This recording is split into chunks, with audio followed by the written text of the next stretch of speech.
কিন্তু আল্লাহ বললেন ইন্নী নুবাশশিরুকা বিগুলামিন ইসমুহু ইয়াহইয়া, যে ঠিক আছে সবার কারো লজিকে মিলবে না, এটা হবে কি হবে না কেউ বুঝবে না, কারো এটা জেহনেই আসবে না, দিমাগেই আসবে না, কিন্তু আল্লাহ চাইলে অবশ্যই হবে ইনশাআল্লাহ। Yes or no? জাকারিয়া আলাইহিস সালাম বয়স হয়ে গেল ওনার অনেক, উনি 90+, আর ওনার ওয়াইফের বয়স হচ্ছে 85+।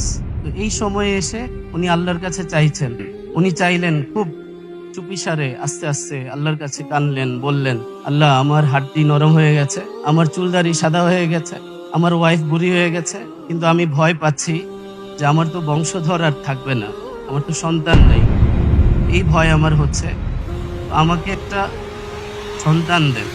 এই বিশ্বাসের সাথে যখন আপনি আপনার গোল সেট করবেন, তখন দেখবেন ছোট্ট গোল আর ইচ্ছেই হবে যে আমি দুর্বল, তাতে কি, আমার রব তো অসীম শক্তির মালিক। আল্লাহ। Yes or no? সুবহানাল্লাহ।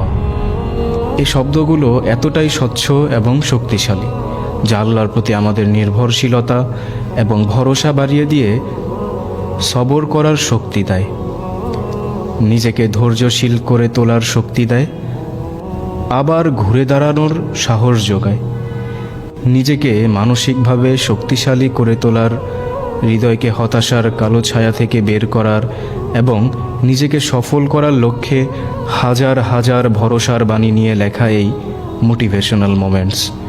সম্পূর্ণ কোরআন এবং হাদিসের আলোকে বিশ্ববিখ্যাত ইসলামিক স্কলার মুফতি ইসমাইল মেনক বই দুটি লিখেছেন, যা আমাদেরকে হতাশায় নিমজ্জিত কালো ছায়ার আড়ালে লুকিয়ে থাকা আলোর কাছে পৌঁছানোর শক্তি দান করবে ইনশাআল্লাহ।